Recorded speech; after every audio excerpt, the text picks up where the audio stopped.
Students, இன்னைக்கு நம்மளோட கிளாஸ்ல 10th மேக்ஸ்ல இருக்கக்கூடிய முக்கோணவியல்ங்கிற சாப்டர்ல இருக்கக்கூடிய வெரி இம்பார்ட்டன்ட் 5 மார்க்ஸ் சம் தான் ஒன்று சொல்ல போறேன்.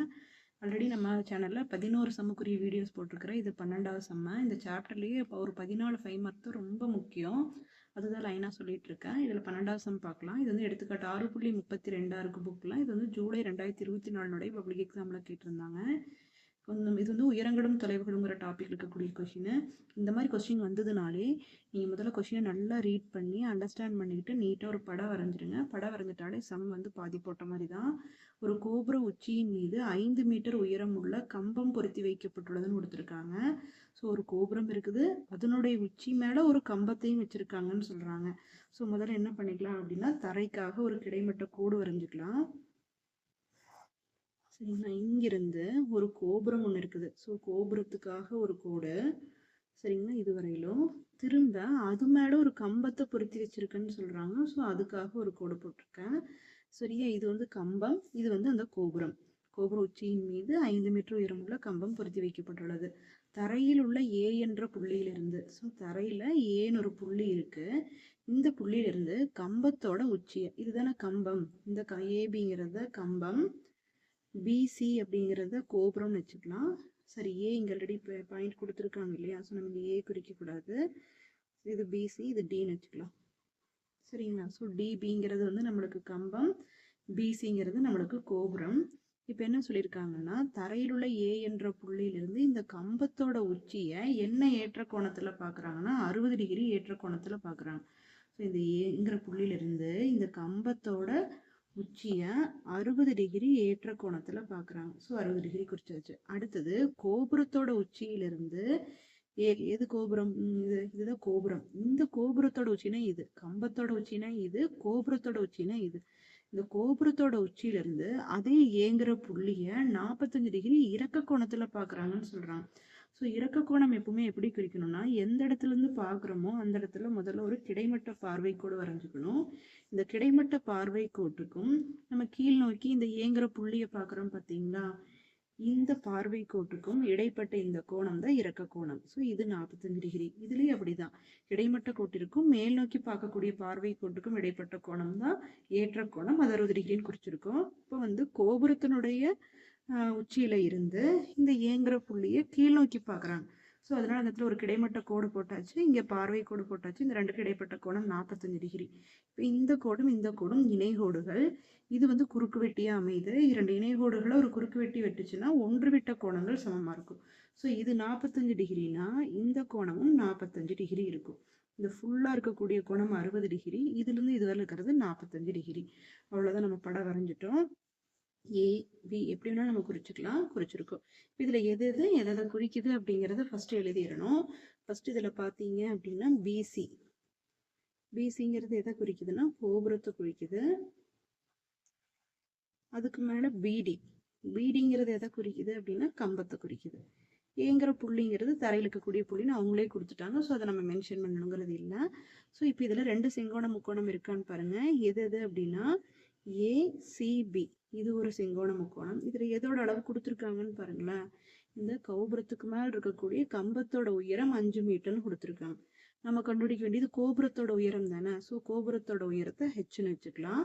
இது 5, இது ஹெச்னா இந்த டோட்டல் ஹைட் எவ்வளோ இருக்குன்னா h+5 இருக்கும். அதையும் பிடிச்சு வச்சுக்கலாம். இப்போ பிசிஏ அல்லது ஏசிபின்னு ஒரு செங்கோண முக்கோணம் இருக்குது, ஏசிடின்னு ஒரு செங்கோண முக்கோணம் இருக்குது. ஏசிபி ஏசிடி ரெண்டு செங்கோண முக்கோணத்திலையும் ரெண்டு tan θ எடுத்துக்க போறோம். ஸோ ஃபர்ஸ்ட் எந்த செங்கோண முக்கோணம் எடுக்கிறேன்னு பாருங்க. செங்கோண முக்கோணம் ஏசிபி எடுத்துக்கலாம். செங்கோண முக்கோணம் ஏசிபியில் எதிர்பக்கம் தான் நம்ம கண்டுபிடிக்கணும். அடுத்துள்ள பக்கமும் தெரியாதுதான். ஆனா இந்த ரெண்டு செங்கோண முக்கோணத்துக்குமே இது பொதுவான பக்கம் பாருங்களேன். ஸோ நம்ம எதிர்பக்கமும் அடுத்துள்ள பக்கத்தையும் வச்சு வரக்கூடிய tan θ தான் எடுக்கணும். ஸோ tan θ இதில் எவ்வளோ டிகிரி இருக்குது, இந்த சின்ன முக்கோணத்துல 45 டிகிரி இருக்குது. So tan 45 degree equal to எதிர்பக்கம் என்னன்னா பிசி பை அடுத்துள்ள பக்கம் என்னன்னா ஏசி.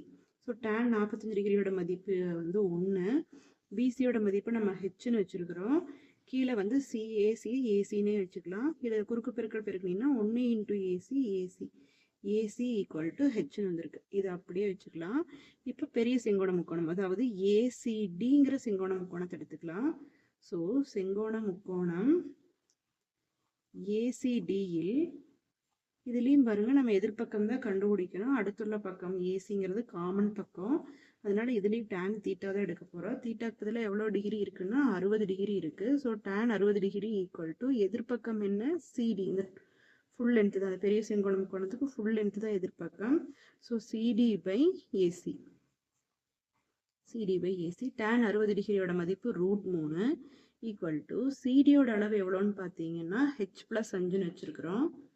h+5 பை ஏசி தெரியாதுங்கிறதுனால ஏசினே வச்சுக்கோங்க. இப்போ ஏசி இங்கே கொண்டு வந்துட்டு √3 இங்கே கொண்டு வந்துடலாம். So AC equal to h+5 by √3ன்னு வந்துடும். h+5 பை ஏசி இங்கே போயிடுச்சு, √3 இங்கே வந்துருச்சு. இப்போ பாருங்கள், இந்த ஸ்டெப்லையும் வந்து நம்ம ஏசி தான் வச்சுருக்கோம், இந்த ஸ்டெப்லையும் ஏசி தான் கண்டுபிடிச்சிருக்கோம். ஸோ ரெண்டையும் சமப்படுத்திக்கலாம். இதுவும் ஏசி தான், இதுவும் ஏசிங்கிறதுனால ரெண்டையும் சமப்படுத்திக்கிட்டோம் அப்படின்னா இதில் இருக்கிறது ஹெச், இதில் இருக்கிறது h+5 பை √3. இப்போ குறுக்கு பெருக்கல் பெருக்குங்க. h into √3 h√3 equal to h+5ன்னு வந்துடும். இப்போ என்ன பண்ணலாம் அப்படின்னா இந்த ப்ளஸ் ஹெச் இந்த சைடு கொண்டாந்துருங்க. So h√3 minus h equal to 5ன்னு வந்துடும். இந்த ரெண்டுலேயுமே ஹெச் காமனாக இருக்குது இல்லையா? ஸோ ஹெச்சை வெளியில் எடுத்துட்டீங்க அப்படின்னா வந்து √3 மைனஸ் 1ன்னு வந்துடும். So h into √3 minus 1 equal to 5ன்னு வந்திருக்கு. சரிங்களா? இப்போ என்ன பண்ணலாம்னா நமக்கு ஹெச் தானே வேணும். ஸோ √3 மைனஸ் 1 அந்த சைடு கொண்டு வந்துடலாம். பெருக்கல்ல இருக்கக்கூடிய √3 மைனஸ் 1 அந்த பக்கம் வந்ததுன்னா வகுத்தலில் வந்துடும். ஸோ √3 மைனஸ் 1 இருக்குது. இந்த மாதிரி பகுதியில் விகிதமுறா மூலங்கள் வந்ததுன்னா இதனுடைய இணை எடுத்து மேலே கீழே பெருக்கணும். ஸோ √3 மைனஸ் 1 இணை என்னன்னா √3 ப்ளஸ் 1. மேலே √3 ப்ளஸ் 1, கீழே √3 ப்ளஸ் 1ஆல் பெருக்கலாம். இது உள்ள பெருக்குங்க. 5 இன்ட்டு √3 5√3 ப்ளஸ் 5 5 பை கீழே பார்த்தீங்கன்னா a minus b into a plus பின்னு இருக்குது. a plus b into a minus பிக்கு ஃபார்முலா என்னன்னா a² minus b². So √3² minus 1²ன்னு வந்துடும். இப்போ இதில் பார்த்தீங்கன்னா நீங்கள் √3 மதிப்பு பிரதியிடணும். ஸோ √3 மதிப்பு பிரதியிட்டிங்கன்னா என்ன வரும்?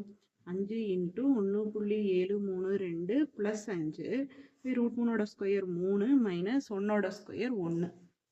ஸோ இது ரெண்டையும் உள்ள மல்டிப்ளை பண்ணுங்கள். 5 2s are 10, remainder 1, 5 3s are 15, 16, remainder 1, 5 7s are 35, 36, remainder 3, 1 5 is 5, 5 plus 3 8, so 8.660 plus 5 by 2 இருக்கு. ஸோ இது ரெண்டையும் ப்ளஸ் பண்ணிங்கன்னா ஹோல் பார்ட்டோட தான் ஹோல் பார்ட்டை ப்ளஸ் பண்ணணும். ஸோ 13.660 by 2ன்னு வரும். ஸோ 2ஆல் டிவைட் பண்ணிங்கன்னா 6 2s are 12, remainder 1 16னா 8 2s are 16, 3 2s are 6, 0 விட்டலாம். ஸோ 6.83 மீட்டர் அப்படிங்கிறது தான் எதோட ஆன்சர் அப்படின்னா கோபுரத்தோட உயரம். Thank you students.